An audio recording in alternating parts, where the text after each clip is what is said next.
Hey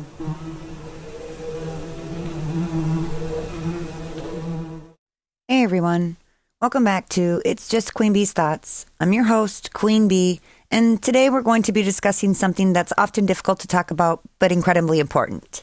Relapse. It's a word that carries a lot of weight in recovery, and for many of us, it can feel like the ultimate failure. But here's the thing, relapse doesn't mean you failed, and it certainly doesn't mean you can't keep moving forward. Today, I'm going to break down what relapse actually means, how to handle it when it happens, and why it's a normal part of the recovery journey. Let's start with what relapse really is. A relapse is when someone returns to using a substance after a period of abstinence. In addiction recovery, we're often told that the goal is to stay sober, and any slip-up can feel like a defeat.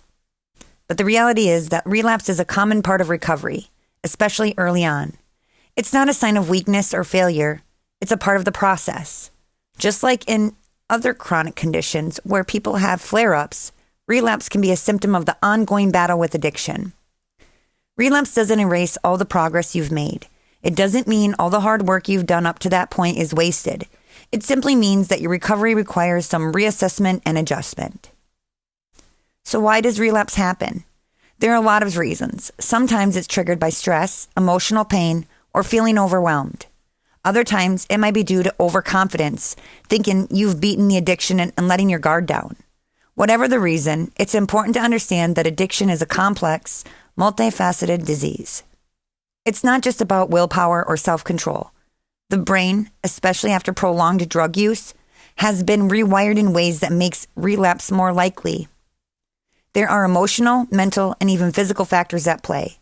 It's not uncommon to face intense cravings or emotional struggles that seem too big to handle. And let's face it, life doesn't stop being difficult just because you're in recovery. So when relapse happens, it's not about personal failure. It's about the complex nature of recovery. Okay, so you've relapsed. Now what? The first thing you need to do is let go of the guilt and the shame that often comes with it. Trust me, I've been there. When I relapsed, I was flooded with guilt, thinking I'd ruined everything that I'd worked so hard for. But here's what I learned. Holding on to that shame doesn't help. In fact, it can make things worse. The key to getting through a relapse is acknowledging what happened without beating yourself up for it. Look at it as an opportunity to learn. What triggered the relapse? What were the emotions or situations leading up to it? Once you can identify the factors, you can begin to put safeguards in place to prevent it from happening again. Maybe that means avoiding certain people or places, or perhaps it means seeking additional support through therapy, meetings, or even a sponsor. Relapse is not a reason to give up.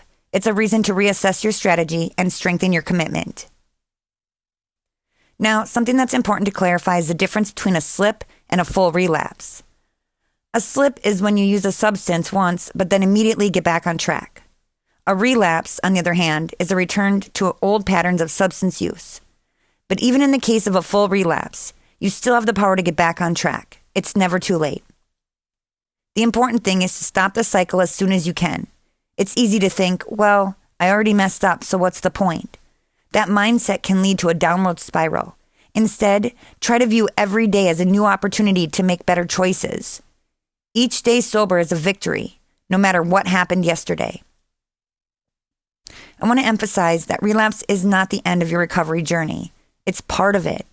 In fact, studies show that relapse rates for addiction are similar to those of other chronic illnesses like diabetes or hypertension.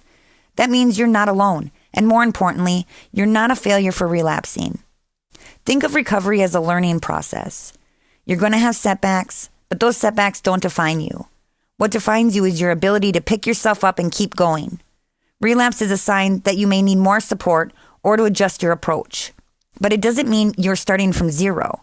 Every day you spend in recovery, you're building resilience and learning more about what works for you. So what's next after a relapse? First, give yourself permission to move forward. Don't dwell on the past or punish yourself for what happened. Instead, focus on the present and what you can do to strengthen your recovery. Reach out to your support system, whether that's family, friends, or a recovery group. Talk about what happened, and don't be afraid to ask for help. If therapy or counseling is part of your recovery plan, now might be a good time to dive deeper into the underlying issues that may have contributed to the relapse. Are there unresolved emotional struggles? Is there something in your environment that makes staying sober difficult? Identifying these things can help you create a stronger, more effective plan moving forward. As we wrap up today's episode, I want to leave you with this. Relapse doesn't define you. It's just a chapter in your recovery story, not the whole book. Don't let it stop you from continuing your journey. Every step forward, no matter how small, is progress. And even when it feels like you're starting over, remember that you're not. You're starting again with more knowledge, more strength, and more determination than before. Thank you for tuning in today. If you're going through a relapse or you've experienced one in the past, know that you're not alone. You have the power to keep moving forward, and I believe in you. Stay strong, stay hopeful, and remember that every day is a new opportunity to grow. I'll see you next time.